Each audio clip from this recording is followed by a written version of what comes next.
بسم اللہ الرحمن الرحیم۔ السلام علیکم۔ مزمل وائس آفیشیل میں خوش آمدید۔ وہ ایک مسیحی مذہب سے تعلق رکھنے والی فیملی تھی جس میں کل 2 افراد، ایک بیوہ عورت، ماں اور ایک یتیم لڑکی بیٹی تھی۔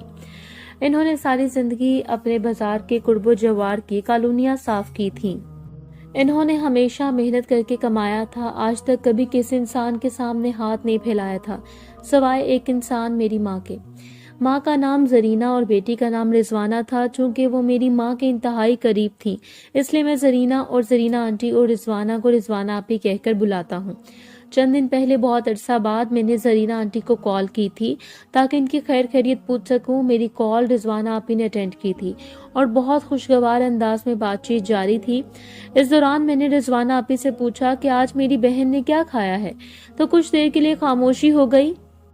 تقریباً 35 سیکنڈ تک دونوں طرف یوں ہی خاموشی چھائی رہی اور پھر رضوانہ کی سسکی سنائی دی۔ گو کہ میرا رضوانہ سے کوئی خونی رشتہ نہ تھا، مگر چونکہ وہ میری منہ بولی بہن تھی، فقط اس رشتے کی بنیاد پر بھی اس کی سسکی نے میرا کلیجہ چیر دیا تھا۔ سسکی کے بعد کال ڈسکنیکٹ ہو گئی تھی۔ تقریباً 10 منٹ تک خود کو ہمت دلاسا اور حوصلہ دے کر میں نے ہر قسم کی بری خبر سننے کے لیے خود کو تیار کیا اور دوبارہ کال ملائی۔ اب کی بار بھی کال رضوانہ آپی نے اٹھائی، جو شاید رو دھو کر خود کو سنبھال چکی تھی۔ انہوں نے انتہائی خوشگوار لہجے میں بات کا آغاز کیا۔ میں نے تھوڑی دیر ادھر ادھر کی بات کی اور پھر رونے کی وجہ پوچھی تو رضوانہ آپی ٹالنے لگی، مگر میں بھی ضد پر اڑا رہا، یہاں تک کہ انہوں نے بتانا شروع کیا اور ساتھ ان کا لہجہ بھی نم ہو گیا۔ انہوں نے بتایا کہ آنٹی زرینہ کو شوگر ہو چکی ہے، جس کی وجہ سے ان کی ایک ٹانگ بالکل ناکارہ ہو گئی ہے۔ انہوں نے کافی عرصے سے کام چھوڑ رکھا ہے اور بستر کی ہو کر رہ گئی ہیں، مگر چند دن پہلے جب سے ان کی ٹانگ پر لگنے والا زخم پھیل گیا ہے تو میں خود بھی کام پر نہیں جا سکی۔ گھر میں موجود جمع پونجی سے ماں کو ڈاکٹر کے پاس لے کر گئی۔ ڈاکٹرز نے کچھ دعائیں تجویز کی ہیں اور ساتھ ہی کہا ہے کہ اب گھٹنے سے نیچے تک ٹانگ کو کاٹنا پڑ سکتا ہے۔ میں نے ڈاکٹر صاحب کا مشورہ سنا، دعا خریدی اور واپس آ گئی۔ گھر میں موجود جمع پونجی دوا اور ڈاکٹر کی فیس پر لگ گئی۔ اب گھر میں اتنا راشن بھی نہیں کہ ماں کو کھانا دے کر دوا پلا سکوں۔ کل رات کو میں گھر سے نکلی تاکہ قریبی مارکیٹ میں بنے چھوٹے سے ہوٹل سے بچا کچا کھانا اٹھا سکوں، تو گھر سے نکلتے ہی 2 نامعلوم لڑکے میرے پیچھے چلنے لگے۔ اب گھر سے تھوڑا دور ہوئی تھی کہ ان لڑکوں نے میرے نازک اعضاء کو چھونا شروع کر دیا، تو میں روتے ہوئے واپس گھر کی طرف بھاگ پڑی۔ میرا دوپٹہ اور جوتے راستے میں رہ گئے۔ اب مجھ میں اتنی ہمت بھی نہیں ہو پا رہی تھی کہ میں جا کر اپنا دوپٹہ اور جوتے ڈھونڈ لوں۔ اتنی سی بات کے بعد رضوانہ آپی پھر رونے لگی اور پیچھے سے آنٹی کے کڑاہنے کی آوازیں آنے لگی، تو میری بہن نے کال بند کر دی اور ماں کی خدمت کرنے لگی۔ میں جب لاکھوں کوششوں کے بعد اپنی بہن کی مدد کے لیے گنجائش نہ نکال پایا تو برسوں پہلے کے ایک پرانے اور قابل احترام قاری احمد شاہ سے التجا کی کہ جو آج کل لندن میں مقیم ہیں اور لاہور سے تعلق رکھتے ہیں۔ ان کا اپنا اسپیئر پارٹس کا بزنس ہے۔ میری درخواست پر انہوں نے نہ صرف آنٹی زرینہ اور ان کی بیٹی کی مالی مدد کی، بلکہ آنٹی زرینہ کے مناسب علاج کا بندوبست کرنے کے ساتھ ساتھ رضوانہ آپی کو اپنے لاہور والے گھر میں کام بھی دے دیا۔ آج رمضان کے آغاز میں مجھے آنٹی زرینہ کی کال آئی، جن کے الفاظ سے خوشی جھلک رہی تھی۔ انہوں نے برسوں پہلے میری ماں کی گئی ایک نیکی یاد دلاتے ہوئے بتایا کہ ہماری مذہبی کتاب خریدنے کے لیے ہمارے پاس پیسے نہ تھے تو تمہاری ماں نے دیے تھے، اور آج بھی جب میں مجبور اور لاچار ہو کر موت کا انتظار کر رہی تھی اور بیٹی کو ان درندوں کے درمیان چھوڑ کر مرنے کے بجائے خودکشی کرنے کا مشورہ دینے کا سوچ رہی تھی، تو آج پھر تم نے مجھ پر احسان کیا۔ تم لوگوں کے برتاؤ سے متاثر ہو کر میں اور میری بیٹی اسلام قبول کرنا چاہتی ہیں۔ آنٹی زرینہ کی بات سن کر خوشی سے میرے آنسو بہہ نکلے اور میں نے ان کو بتایا کہ اب کی بار ان کی مدد کرنے کے لیے اللہ تعالیٰ نے احد شاہ کو فرشتہ رحمت بنا کر بھیجا، لہٰذا میری خواہش ہے کہ میرے محترم قاری صاحب کے ہاتھوں کلمہ شہادت پڑھ کر دائرہ اسلام میں داخل ہوں۔ تو آنٹی زرینہ نے میری بات مان لی اور آج محترم احد شاہ صاحب کے ہاتھوں کلمہ پڑھ کر دائرہ اسلام میں داخل ہو گئی، جبکہ ان کی بیٹی رضوانہ کو احد شاہ صاحب کے کہنے پر میری والدہ نے کلمہ پڑھا کر دائرہ اسلام میں داخل کیا، اور اس کے ساتھ احد شاہ صاحب نے درس الحدیث شریف بھی سنائی۔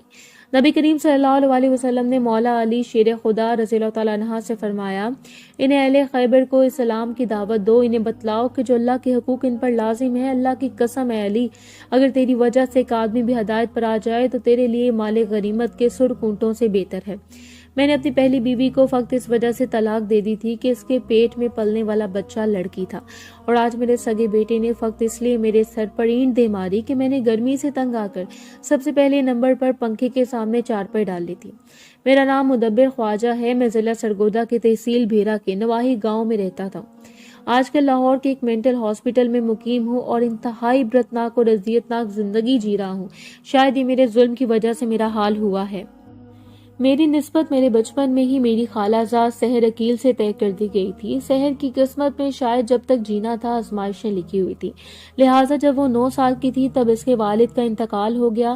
والد کی موت کے بعد سحر کے ددیال والوں نے اس کی ماں کو جان سے مارنے کی دھمکی دے کر سب کچھ اپنے نام لگوایا اور پھر 9 یا 10 سالہ سحر کو ماں کے ساتھ گھر سے نکال دیا۔ سحر کی ماں اسے لے کر اپنے میکے جا بیٹھی، مگر جوں بھائیوں کی شادیاں ہوتی گئیں وہ اپنی بہن کی کفالت سے انکار کرتے گئے، یہاں تک کہ ایک بار جب تنگ آ کر سحر کی ماں نے بھائیوں سے جائیداد میں حصہ مانگا تو اس کے بھائیوں نے اسے مار پیٹ کے گھر سے نکال دیا اور وہ ایک بار پھر سے بے سہارا ہو کر سڑک پر آ گئی۔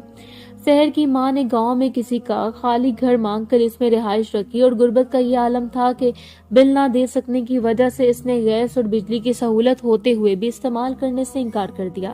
اتنے مصائب میں بھی میری ماں نے اپنی بہن سحر کی والدہ کو تنہا نہ چھوڑا اور والد صاحب سے چوری چھپے اپنی بہن کی مدد کرتی رہی۔ میری ماں نے مجھ سے سحر کے متعلق پوچھا تو میں نے اس کی مالی حالات دیکھتے ہوئے انکار کر دیا، کیونکہ مجھے ملازمت کرنے والی لڑکی چاہیے تھی تاکہ میں مالی طور پر مزید مستحکم ہو سکوں، جبکہ سحر تو اپنے باپ کی موت کے بعد کبھی اسکول کا منہ بھی نہ دیکھ پائی تھی۔ اس نے تو اپنی ماں کے ساتھ مل کر لوگوں سے ٹوائلٹ تک لوگوں کے دھوئے تھے، میں بھلا کیسے اس سے شادی کر سکتا تھا؟ خیر میری ماں نے مجھے منت سماجت کر کے سحر سے نکاح کرنے پر راضی کر لیا۔ میں نے من پسند جہیز لینے کی شرط پر حامی بھر لی۔ میری ماں نے ضمانت دی تھی کہ جہیز میری پسند کا ہوگا، اور ہوا بھی ایسا۔ میری ڈیمانڈ کا جہیز لے کر سحر رخصت ہو کر میرے گھر آ گئی اور اس جہیز کے لیے اٹھائے گئے قرض کے بدلے میں اس کی ماں کو لوگوں کے گھروں میں کام کرتے کرتے چل بسی، مگر قرض ادا نہ ہوا۔ بعد ازاں کچھ لوگوں نے سحر کی ماں کی موت پر اس کو قرض معاف کر دیا اور باقی لوگوں کو اس نے میری اجازت سے گھر کا جہیز بیچ کر رقم ادا کر دی۔ شادی کے 2 سال بعد سحر امید سے ہوئی۔ جس دن مجھے سحر کے امید سے ہونے کی خبر ملی اس دن میری ماں بھی چل بسی۔ میں نے صبر کا گھونٹ پیا، مگر میرے رشتہ داروں نے کہنا شروع کر دیا کہ سحر منحوس لڑکی ہے، جہاں جاتی اگلا بندہ مشکلات میں گر جاتا ہے۔ پہلے اس باپ کی موت، پھر اپنے ننیال کے در سے ٹھکرائے جانا، پھر اس ماں کا مقروض ہو کر مر جانا۔ میرے پاس آتے امید سے کوئی تو میری ماں چل بسی۔ شومئی قسمت، جب 5 ماہ بعد ٹیسٹ کروایا تو پتہ چلا کہ سحر کے پیٹ میں موجود بچہ لڑکی ہے، تو میں ڈر گیا کہ وہ لڑکی بھی سحر کی طرح منحوس نہ ہو، اس کے ہوش سنبھالتے ہی میں نہ مر جاؤں۔ میں نے لوگوں کی باتوں کو بھی دل پر لیا اور ساتھ ہی جب مجھے پتہ چلا کہ آنے والے مہمان بیٹی ہے تو میں نے سوچا اس کی پرورش، تعلیم اور صحت، شادی، جہیز، ان سب پر اخراجات کر کے مجھے تو کچھ بھی نہیں بچے گا، سو میں نے سحر سے جان چھڑانے کا فیصلہ کر لیا۔ لاکھ کوششوں کے باوجود بھی سحر کی طرف سے مجھے کوئی موقع نہ ملا جس کو بنیاد بنا کر میں اسے طلاق دے پاتا، تو مجبوراً میں نے اس پر بدچلن ہونے کا الزام لگا دیا۔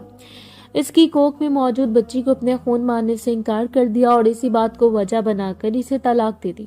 سحر کے پاس کوئی سہارا نہ تھا، کوئی ٹھکانہ نہ تھا۔ اس نے قرآن پر ہاتھ رکھ کے مجھے اپنے کردار کی قسم دی، مگر میں نے کہا طلاق ہو چکی ہے، اب ان قسموں کا کوئی فائدہ نہیں۔ اس نے مجھے مفتیوں اور عالموں سے فتوے لینے کا کہا۔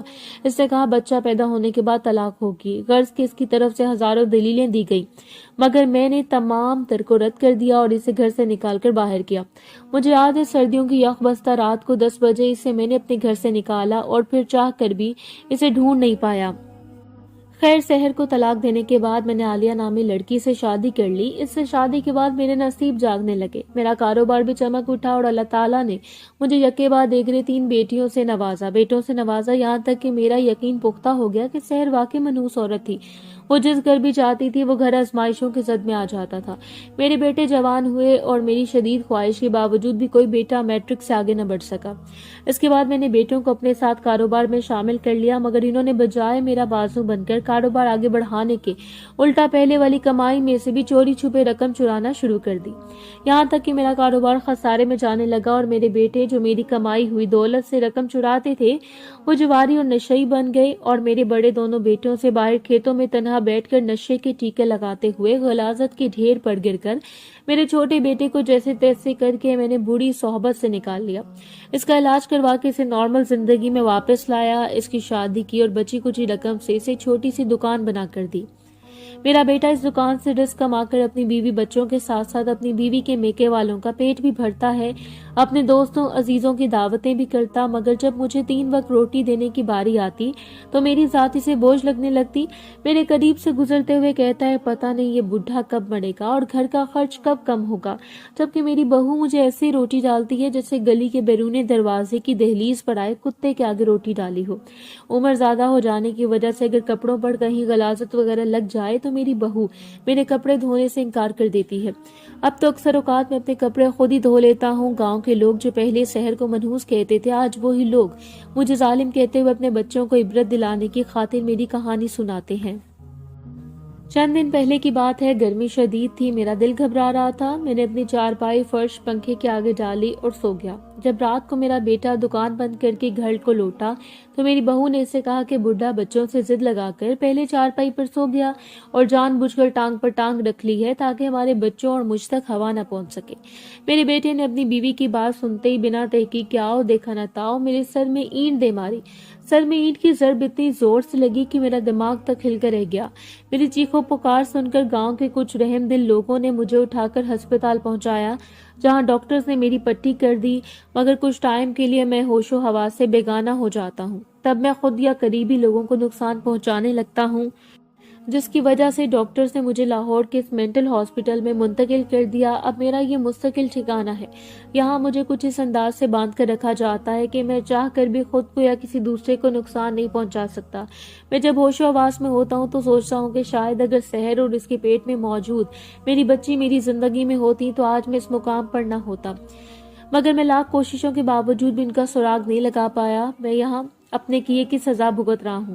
ابھی پتہ نہیں میدان حشر میں اور قبر میں میرا کیا حال ہوگا, مگر میں قارئین کرام سے کہنا چاہوں گا کہ کوئی بھی انسان کسی کے لیے منحوس نہیں ہوتا. سب لوگ اللہ تعالیٰ کی مخلوق ہیں, کسی کو کسی پر فوقیت نہیں دی جا سکتی سوائے اللہ کی پرہیزگاری کے.